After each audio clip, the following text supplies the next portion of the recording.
नमस्कार, मैं हूँ रविंद्र जैन और आप देखना शुरू कर चुके हैं सबकी खबर। आज मैं आपको एक ऐसे वरिष्ठ और बुजुर्ग पत्रकार से मिलवाने वाला हूँ जो सिर्फ पत्रकारिता नहीं कर रहे हैं बल्कि सामाजिक कार्यों से जुड़े हैं, सामाजिक सरोकारों से जुड़े हैं और इनके खाते में 10,000 से ज़्यादा लोगों का अंतिम संस्कार कराने का एक रिकॉर्ड दर्ज है। इनका नाम है राधेश्याम अग्रवाल। भोपाल में रहते हैं, अधिमान्य पत्रकार हैं, लंबे समय से पत्रकारिता कर रहे हैं। लेकिन इन तमाम सारे परिचय के बीच भी इनका एक दर्द है जिसे व्यक्त करने के लिए आज भी मेरे स्टूडियो आए हैं। अब मैं खुद बता दूं पहले आपको, दरअसल पत्रकारिता के साथ साथ सामाजिक कार्य करने का इनका जो एक उद्देश्य था, उसी उद्देश्य को देखते हुए लगभग 21 साल पहले इन्होंने एक ट्रस्ट बनाया था जिसका नाम है जन संवेदना कल्याण समिति। ये समिति बनाई थी इन्होंने और ये समिति बनाने के बाद में वहाँ पर एक डॉक्टरों की संस्था थी जो भोपाल के जेल पहाड़ी इलाके में थी। उनके साथ मिलकर इन्होंने सामाजिक कार्य शुरू किए थे।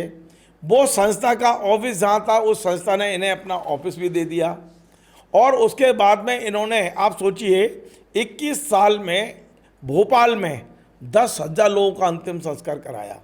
भोपाल का शायद ही कोई थाना होगा, शायद ही कोई अस्पताल होगा जहां से इनके पास फ़ोन नहीं पहुंचा कि भाई ये एक लावारिस व्यक्ति मिला है या वारिस भी है और उसके पास पैसा नहीं है तो ये अंतिम संस्कार की व्यवस्था करते हैं। इसके अलावा यदि किसी के अस्पताल जाना है, एम्बुलेंस चाहिए, निःशुल्क एम्बुलेंस उपलब्ध करा देते हैं।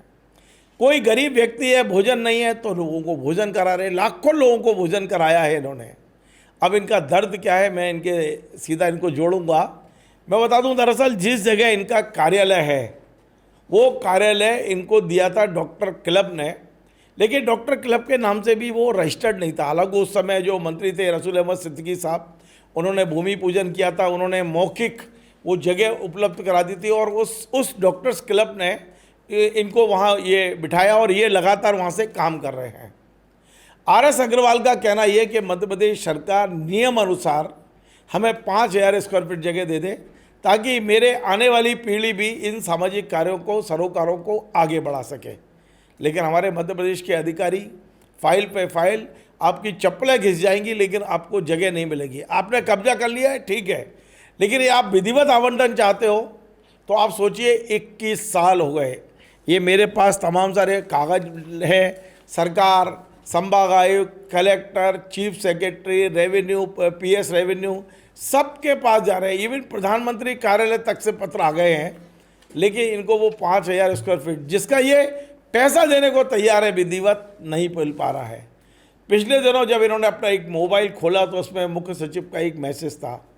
उनके PA ने इनसे ये कहा था कि आप जाइए और प्रमुख सचिव रेवेन्यू डिपार्टमेंट से मुलाकात कर लीजिए, उनसे बात हो गई है। ये उनके पास पहुँचे, विवेक पोरवाल साहब के पास। जब इनके कमरे में प्रवेश किया तो उन्होंने इनको देखते ही कहा, मैं 1 इंच जगह आपको नहीं दूंगा। अग्रवाल साहब, आपको पानी पीना है तो पानी पी लो, चाय पीनी है तो चाय पी लो, पर आप भूल जाओ कि मैं आपको एक इंच ज़मीन दूंगा। आप सोचिए, IAS अधिकारियों का जो अहम है, और मुझे लगता है ये अहम नहीं है, उनका बहम भी है। यदि कोई राजनेता, छोटा सा पार्षद भी कमरे में जाता तो खड़े होकर सैल्यूट लगाते हैं, लेकिन एक व्यक्ति जिसने 10,000 लोगों, लावारिस लोगों का अंतिम संस्कार किया है, जिसने अपने जीवन का आधा जीवन केवल दूसरों की सेवा में लगाया है, वो व्यक्ति अपने जीते जी 5,000 स्क्वायर फीट जगह जिस पर वो 21 साल से काबिज है, वो नहीं ले सकते। वो सरकार को पैसा देना चाहते हैं, उनकी संस्था के पास फंड है कि आप दे दीजिए ताकि आने वाला ये जो हमारे इनके जाने के बाद भी लोग इस कार्य को आगे बढ़ाएं। एक सपना रहता है बुजुर्ग का। मैं सीधे मिलवाता हूं RS अग्रवाल साहब से कि इनका दर्द क्या है। अग्रवाल साहब, आपका बहुत बहुत स्वागत है। मैं आपको अपने चैनल की ओर से बधाई देता हूं। जो सामाजिक कार्य आप कर रहे हैं, जो आप निःशुल्क लोगों का अंतिम संस्कार करा रहे हैं, एम्बुलेंस दे रहे हैं, गरीबों को भोजन करा रहे हैं, और बड़ी बात ये जो आपने अभी मुझे बताया, मुझे भी नहीं मालूम था कि आपके संस्था का प्रति वर्ष जो बजट है वो 25 लाख के आसपास का है, जो आप कर रहे हैं सामाजिक कार्य, और 21 साल हो गए हैं। अब दिक्कत क्या आ रही है, सरकार क्यों नहीं दे रही है आपको ये ऑफिस के लिए जगह? वो तो बात दूर की हो जाएगी रविंद्र जी। आप मेरे नेतृत्व को दैनिक भास्कर से लेकर यहाँ तक की यात्रा में जानते हो। मैं तो जीवन की, जब पैदा हुआ 4 साल 5 साल का, क्योंकि मेरे पिताजी फ्रीडम फाइटर थे, उनका जीन्स मेरे में है, हम भी कई भाई थे, तो मुझे गोदी में कूद के कहते थे अमेरिका, चीन, जापान ये कहीं आगे निकल जाएंगे और हिंदुस्तान भ्रष्टाचार में एक नंबर होगा। ये आपके पिताजी कहते थे? पिताजी कहते थे, और मैं गोदी में कूदता था, होश भी नहीं आया था, 4 या 5 साल की उम्र थी। मतलब तब उनने पहचान लिया था? तब मैंने भी अपने आप को पहचान लिया कि कई जगह इस तरह की रुकावटें आएंगी।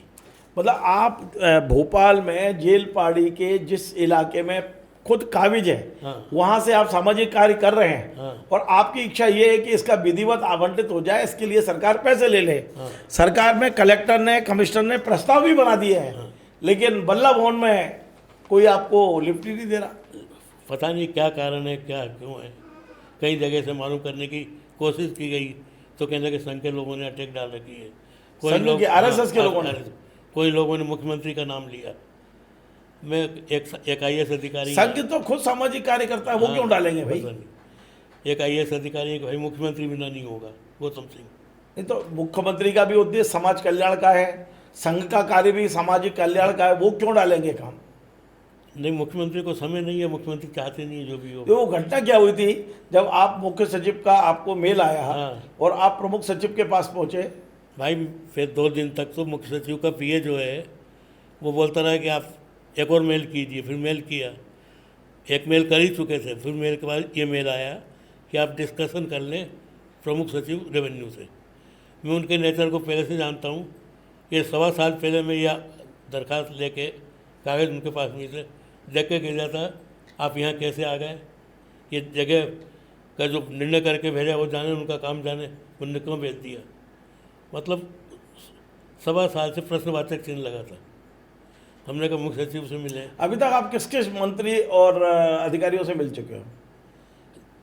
करण सिंह वर्मा से मिल चुके हैं, उनको भी दे चुके हैं। अच्छा, आलोक शर्मा सांसद को दे चुके हैं। नहीं हो रहा, कुछ भी नहीं हो रहा? नहीं, हाथ जोड़ लिए इनने। तो आप कहीं और क्यों नहीं ले लेते, उसी जगह पे क्यों? कैसे ले रहे, वहाँ सब कुछ स्थापित है, बिल्डिंग बनी हुई है? हाँ बिल्डिंग बनी हुई है। आपने इसी संस्था के पैसे से बिल्डिंग बनाई है? थोड़ा पैसा खर्च किया होगा।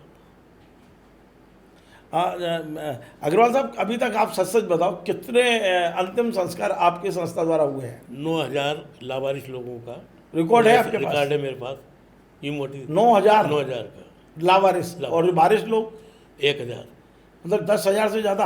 हाँ, दाह संस्कार कराए। और आप ये निःशुल्क लोगों को भोजन कराते हैं, वो किस तरह से करते हो? लोगों जिनके घर में पंथिति है। हाँ, आज ही एक फोन आया, किसी के पिताजी गुजर गए डॉक्टर के, तो वो पैसा देते होंगे वो आपको? पैसा देते हैं, इस तारीख को आप बंटवा देना।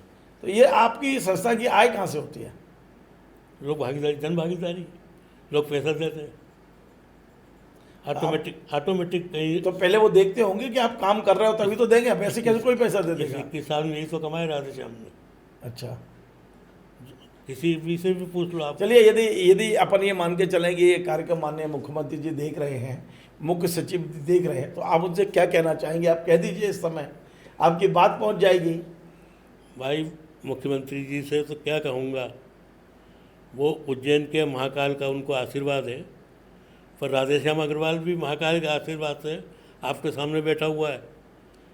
मैं 80 साल की उम्र में और कितने दिन क्षण भर भी नहीं जीऊँगा, तो ये मेरा जो कर्म एक और है जो मैं पूरा करके जाऊँ, यही मुख्य सचिव श्री अनुराग जैन से निवेदन है। इसको जल्दी जल्दी वो इसको जितना जल्दी निराकरण कर दें, तो समय बड़ा मेहरबान है और बहुत बलवान है। कितना इसमें, यदि मान लो सरकार ने आपको कहा कि आप इतने लाख रुपए जमा करो, हैं पैसे आपके पास? बिल्कुल है, जब तो मैंने लिख के भी दे दिया ना। मतलब यदि वो कल लेटर दे देंगे तो आप 24 घंटे में पैसा जमा कर? 24 घंटे पैसे। क्योंकि इस जो जमीन आप वहाँ मांग रहे हो 5,000 स्क्वायर फीट, बाजार कीमत लगभग 3 करोड़ से ज़्यादा है। हाँ, और यदि सामाजिक संस्था को 25% पे भी दी जाती है तो उसकी कीमत 70-80 लाख रुपए आएगी। क्या आप दे पाओगे? दे देंगे। संस्था के पास फंड है आपके? फंड ले लेंगे लोगों से और 2,000 के दे देंगे। मतलब आपके साथ ऐसे लोग जुड़े हैं हाँ, जो पूरी फंड की व्यवस्था कर देंगे? फंड की व्यवस्था कर देंगे। चलिए, बहुत बहुत धन्यवाद। देखिए, इनकी बात आम आदमी तक पहुंचाने के लिए मैंने आज इनको स्टूडियो बुलाया। पिछले दिनों जब मैं बद्रीनाथ की यात्रा पर था तो मुझे व्हाट्सएप पे एक मैसेज मिला था कि राधे श्याम जी के साथ बल्लवन में दुर्व्यवहार हुआ है, तो मुझे दुख हुआ। लेकिन आज इन्होंने मेरा वो भ्रम दूर किया। इनका कह रहा था कि दुर्व्यवहार नहीं हुआ था, लेकिन प्रमुख सचिव के कक्ष में जब मैं गया तो प्रमुख सचिव ने कहा कि मैं 1 इंच जगह नहीं दूंगा, और ये कहता चाय पीना है तो पी लो। तो दुर्व्यवहार तो नहीं कह सकते, लेकिन उनकी मंशा थी कि हम आपका काम तो नहीं करेंगे। तो आज मैंने सारी बातें क्लियर की और राधेश्याम जी के साथ मुझे लगता है कि सबको खड़े होना चाहिए।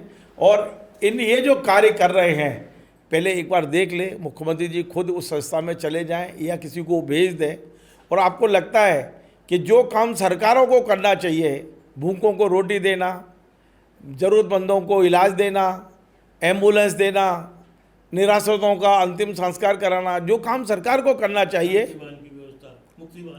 मुक्तिवान वही 10-20 फोन आते हैं डेली। डेली।